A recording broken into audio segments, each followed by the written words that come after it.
Assalamualaikum warahmatullahi wabarakatuh. Bismillahirrahmanirrahim. Alhamdulillah.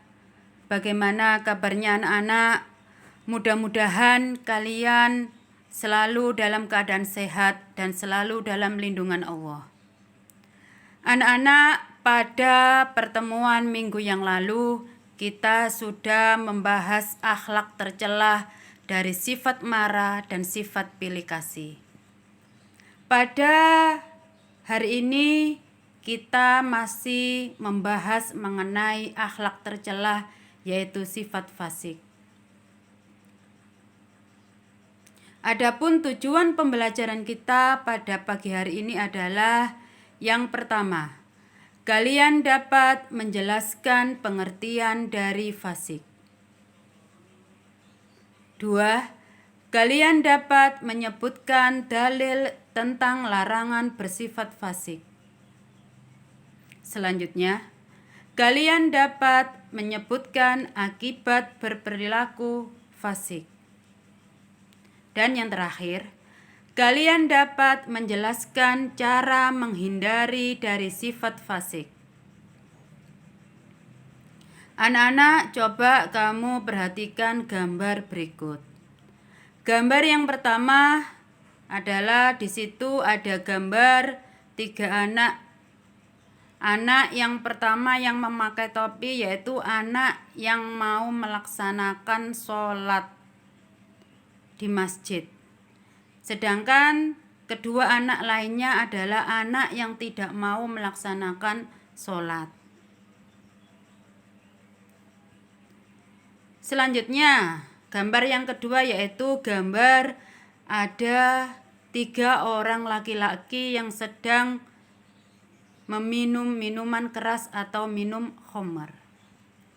Dari kedua gambar tersebut, apakah menunjukkan anak yang tidak mau melaksanakan sholat dan orang laki-laki yang sedang minum minuman keras itu termasuk berbuat fasik? Oleh karena itu anak-anak, pada pertemuan kali ini kita akan membahas sifat fasik. Pengertian. Fasik secara bahasa artinya keluar atau menyimpang dari perintah.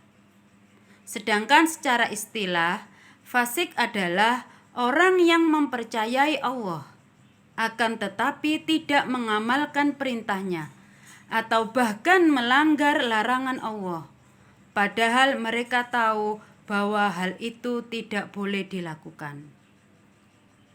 Anak-anak, orang yang berbuat fasik biasanya suka melakukan perbuatan maksiat, meninggalkan perintah Allah, dan menyimpang dari jalan yang benar. Atau orang yang mengaku beragama Islam akan tetapi senantiasa berbuat dosa atau kemaksiatan. Oleh karena itu anak-anak, karena sifat fasik ini adalah termasuk akhlak yang tercela, yang menyebabkan kerugian bagi siapa saja yang melakukannya. Oleh sebab itu, sifat fasik ini harus kita hindari. Kemudian selanjutnya, dalil larangan berbuat fasik, yaitu terdapat dalam surat Al-Hujurat ayat 6. Bismillahirrahmanirrahim. Ya ayyuhalladzina amanu in ja'akum fasikum binaba'in fatabayyanu ang tusibu qauman bijahalatin fatusbihu ala ma fa'altum nadimin. Yang artinya, wahai orang-orang yang beriman, jika seseorang yang fasik datang kepadamu membawa suatu berita, maka telitilah kebenarannya, agar kamu tidak mencelakakan suatu kaum karena kebodohan atau kecerobohan, yang akhirnya kamu menyesali perbuatanmu itu. Quran Surat Al-Hujurat ayat 6. Kemudian selanjutnya, anak-anak, karena fasik itu merupakan perbuatan yang dilarang untuk dilakukan, maka bagi yang melakukan pasti akan meninggalkan akibat yang luar biasa. Apa saja akibat ketika kita berperilaku fasik? Yang pertama, yaitu sulit dipercaya oleh orang lain. Salah satu ciri orang yang fasik adalah perkataannya tidak sesuai dengan kenyataan. Dia menyatakan sebagai orang yang Islam, tetapi melakukan maksiat atau dosa yang besar.